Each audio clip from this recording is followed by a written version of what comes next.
وصحبه أجمعين أما بعد عن أبي سلمة قال سألت عائشة كم كان صداق النبي صلى الله عليه وسلم قالت كان صداقه لأزواجه 12 أوقية ونش. یہ روایت کل بیان کیا گیا ہے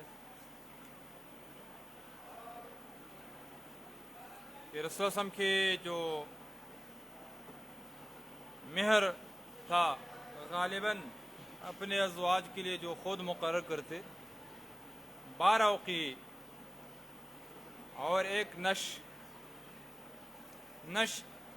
آدھا اوقیہ ہوتا ہے اور ایک اوقیہ 40 درہم ہوتا ہے، تو یہ بنتا ہے 500 درہم.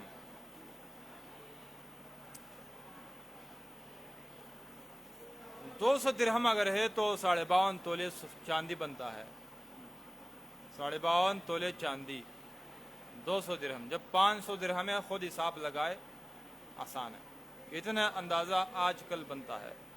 پھر سونار سے پوچھنا پڑے گا کتنا چاندی کتنے کا ہوتا ہے چاندی بیچنے والا.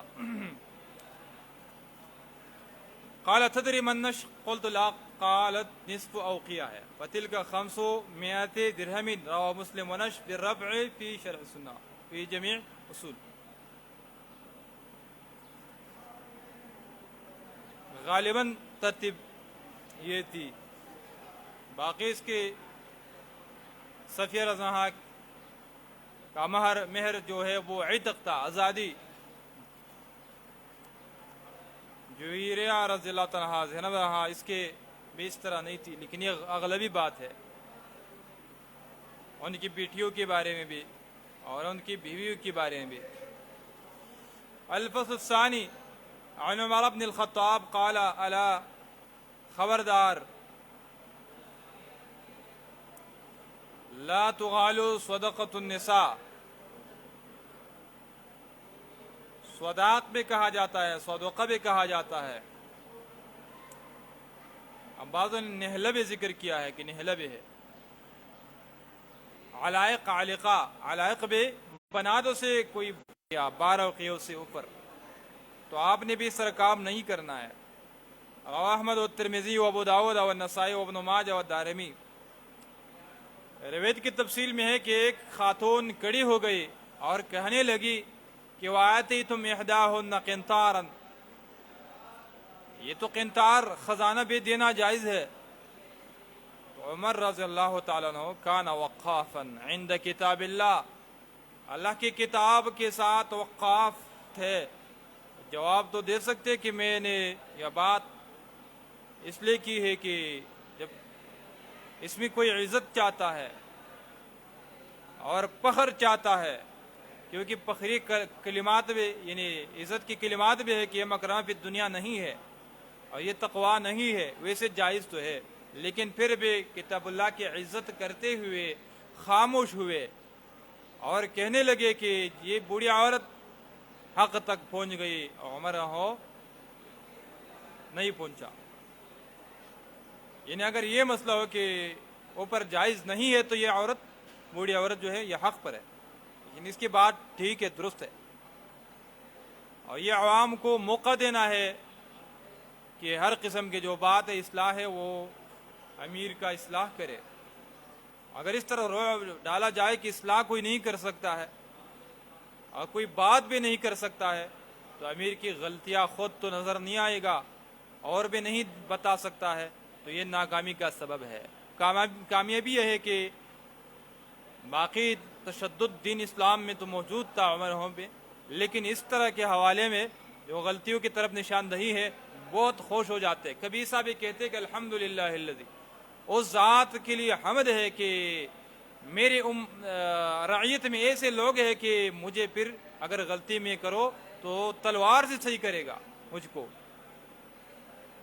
جب اس نے بیان کیا کہ قوموا، مجھے آپ برابر کرے اگر کوئی مسئلہ ہو، تو بعض نے کہا کہ ہم ہتھیار سے آپ کو سیدھا کرتے ہیں. جب دینی کوئی کگی ہم دیکھیں گے کجروی تو خوش ہوئے اس پر کہ دین میں میرے ساتھ تعاون کرتے ہیں لوگ، مجھے سیدھا کرتے ہیں اگر میں سیدھا نہ ہو.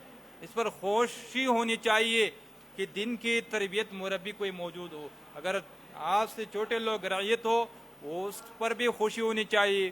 کسی کی بیوی ہو کہ دن کی طرف دعوت دے رہی ہے، اصلاح کرتی ہے، اس پر بھی بہت خوشی ہونی چاہیے، زد کے بجائے اور کبر تکبر کے بجائے.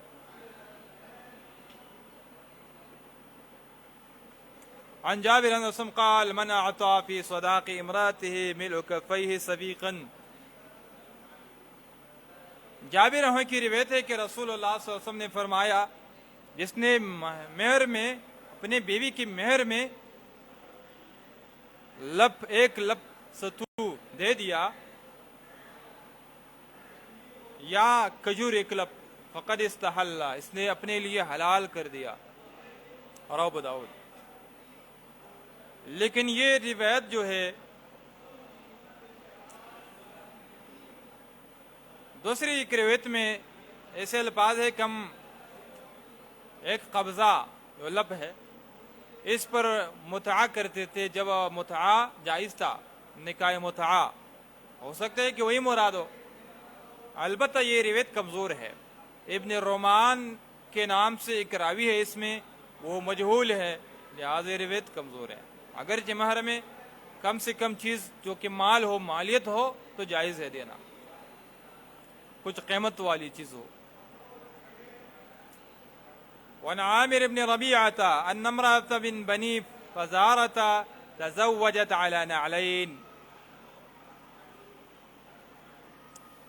عامر بن ربيعة رضی اللہ تعالی عنہ سے روایت ہے کہ ان امرأة من بنی فزارہ سے ایک خاتون تزوجت علی نعلین پر نکاح کر لیا. 2 نعلین یہ مہر تھے. وقال لها رسول اللہ صلی اللہ علیہ وسلم نے اسے کہا ارضیت من نفسک و مالک، کیا آپ اپنے نفس سے اور اپنے مال سے راضی ہے کہ 2 نعلین کے عوض میں آپ اپنے نفس بھی دے شوہر کو اور اپنے مال بھی دے؟ قال اس نے کہا نعم میں راضی ہو. تو اجاز رسول نے اس کی نکاح کو جائز قرار دیا. رواه ترمذی. یہ حدیث جو ہے یہ بھی کمزور ہے. ایک تو اس کی متن میں نکارت ہے کہ جو حلال یعنی حرہ خاتون ہے اس کے مال شوہر کی ملکیت میں نہیں ہے، ان کا جو مال ہے وہ اپنا مال ہے، اور یہاں مال بے شوہر کی ملکیت میں چلا جاتا ہے، تو یہ نکارت ہے اس میں. البتہ اس میں یہ مسئلہ ہے کہ خاتون کے لیے چاہے کہ وہ جب صدقہ کرتی ہے تو شوہر سے اذن لینا چاہیے، یہ آداب ہے، اخلاق ہے. ایک روایت میں بھی اس طرح ہے، صحیح روایت ہے کہ جب کوئی عورت عطیہ دیتا ہے ان کے لیے یہ جائز نہیں ہے جب تک اپنے شوہر سے اجازت نہ مانگے، اجازت لینی چاہیے. لا يجوز لامرأة أن يعطي عطية إلا يستأذن حتى يستأذن زوجها أو كما قال النبي صلی اللہ علیہ وسلم. روایت صحیح ہے. البتہ امام بخاری نے پھر کچھ اور روایت بھی ہیں کہ وہ اپنے طرف سے بھی کچھ اجازت کے بغیر بھی صدقہ دے سکتی ہیں. اس کے بارے میں بھی کچھ روایت ہے، اختلافی مسئلہ ہے. امام بخاری نے باب لگایا ہے کہ جب خاتون صفی ہے، عقل ان کے کم ہے، تو پھر شوہر اس پر حجر کا حکم لگا سکتا ہے کہ یہ معاملات نہیں کر سکتی ہے، صدقات نہیں کر سکتی ہے، تو اس کے لیے اجازت لازمی ہے جب اس کے عقل میں کمی ہو، ہوشیار نہ ہو. اگر عاقلہ ہو، عقل ہوشیاری اس میں ہو تو پھر وہ دے سکتی ہیں. امام بخاری نے اس طرح باب لگائے ہیں اور یہی راجح مسلک ہے. لیکن آداب و اخلاق یہ ہے کہ اجازت لیا جائے، اس میں زیادہ اخلاق ہے. اور دوسری بات یہ ہے کہ اس کی روایت سند میں ایک راوی ہے عاصم بن عبید اللہ کے نام سے، اور وہ کمزور ہے. عاصم بن عبید اللہ، عاصم بن عبید اللہ.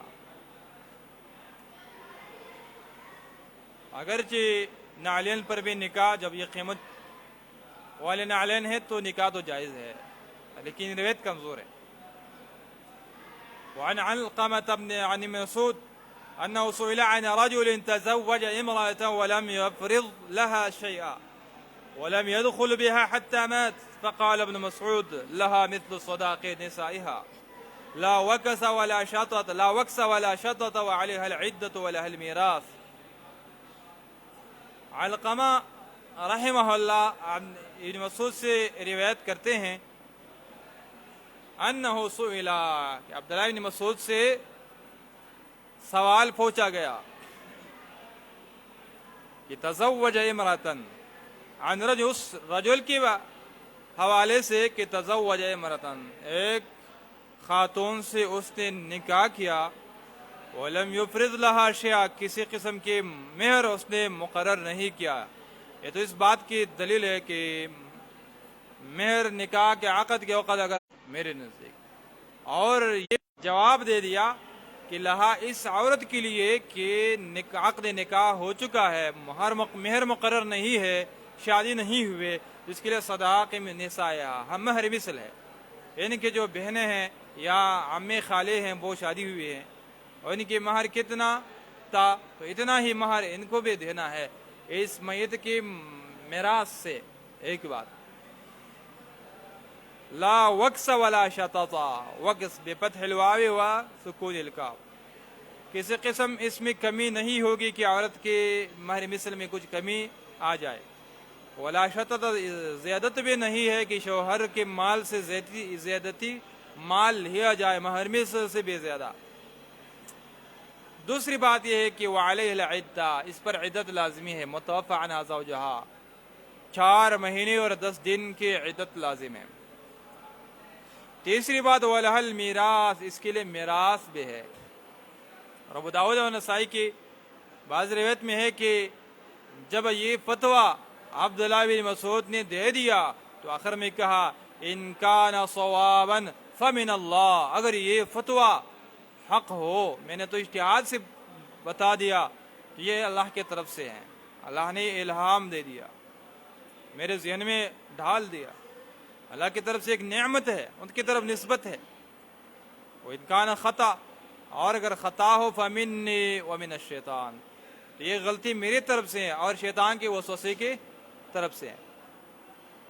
اللہ و رسولہ منہ بریان، اور اللہ و رسول اس مسئلے سے، اس فتوے سے بری ہے، اس پر ہم اس طرح فتویٰ نہیں باندھ سکتے ہیں، تو یہ بھی حق ادا کر لیا۔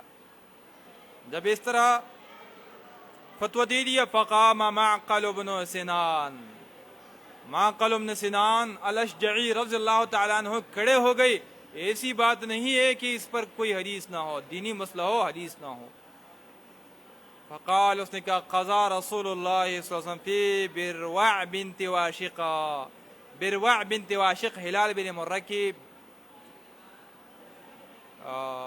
بیوی تھی، جب عقد نکاح ہو گیا، مہر مقرر نہیں ہوا، شادی نہیں ہوئی، ہلال بن مرہ وفات پا گئی، تو رسول اللہ صلی اللہ علیہ وسلم کے پاس یہ مسئلہ آیا، امرأۃ منا، ہم سے ایک اشعری قبیلے سے ایک خاتون ہے، منا بمثل ما قضی، اس طرح فیصلہ کیا جس طرح آپ نے فیصلہ کیا کہ اس کے لیے مہر مثل ہے اور اس کے اوپر عدت ہے، اور اس کے لیے جو میراث ہے ربع یا ثمن میراث بھی اس کے لیے موجود ہے۔